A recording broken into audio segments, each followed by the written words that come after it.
Modern warfare in the 21st century has transformed completely. It is no longer limited to traditional battlefields, uniforms, or declarations of war.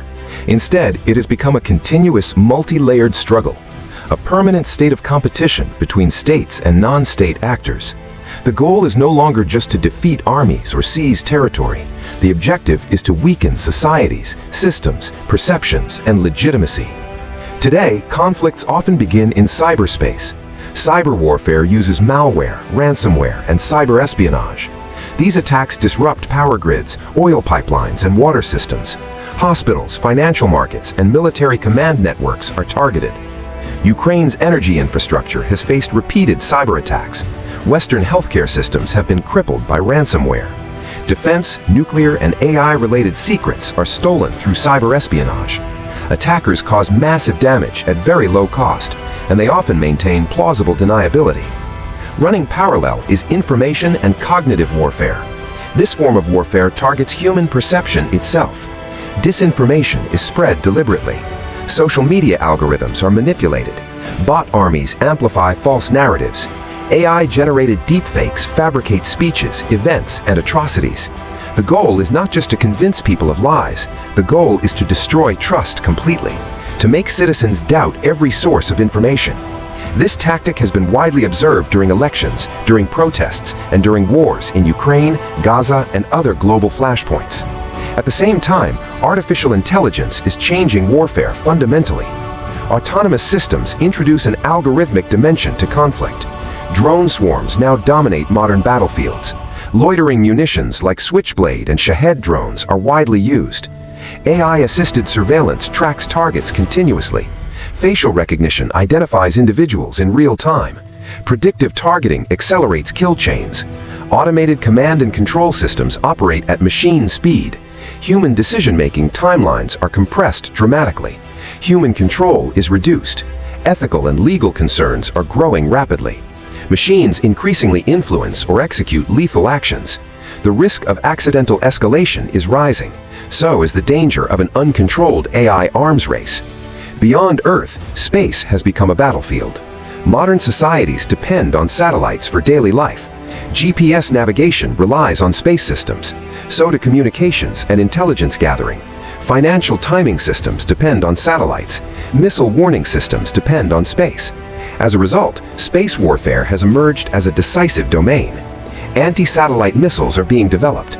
Co-orbital hunter satellites are deployed. Laser dazzlers are used to blind sensors. GPS jamming and spoofing disrupt navigation. Real-world incidents have affected civilian aviation. Shipping has been disrupted in the Middle East and Red Sea. A single space-based disruption can paralyze entire regions. Both civilian life and military operations are affected. Closely connected is electromagnetic spectrum warfare. Control of radio frequencies determines battlefield dominance. Radar and communications are constantly contested.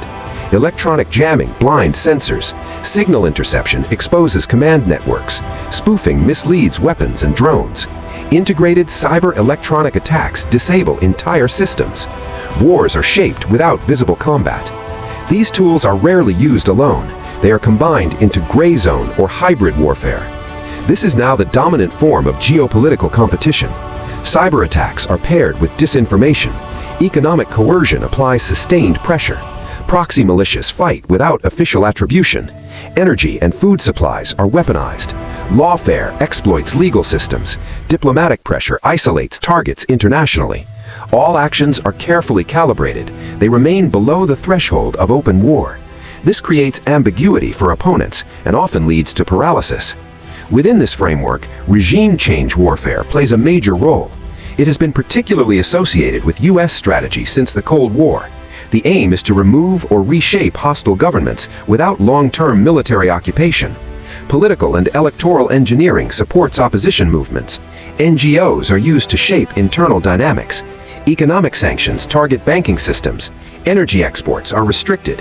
Trade is disrupted to fuel internal unrest. Narrative warfare frames regimes as illegitimate. They are portrayed as corrupt or abusive. Proxy militias apply military pressure. Limited airstrikes and drone operations are conducted. Special forces operate in the shadows. Diplomatic and legal isolation follows. Alternative leadership may be internationally recognized. This has been seen in Iran, in Venezuela, in Iraq and Libya, in Syria, Cuba, and Afghanistan. Regime collapse often creates vacuums of power. Instability becomes prolonged. Humanitarian crises emerge. Non-state armed groups rise. Across all domains, common patterns define modern war. Military and civilian targets increasingly merge. Peace and war blur into constant pressure. Smaller actors can challenge superpowers asymmetrically. Speed and automation dominate. Human decision-making is pushed aside. Narrative and legitimacy become decisive. Modern war is no longer about conquering land. It is about controlling information, controlling technology, controlling economies and institutions, and shaping public belief systems. Everyday life becomes the battlefield. Smartphones, media feeds, power grids, financial systems, even outer space. Wars are fought without formal declarations. Governments are weakened quietly. Societies are reshaped silently. This is modern warfare in the 21st century.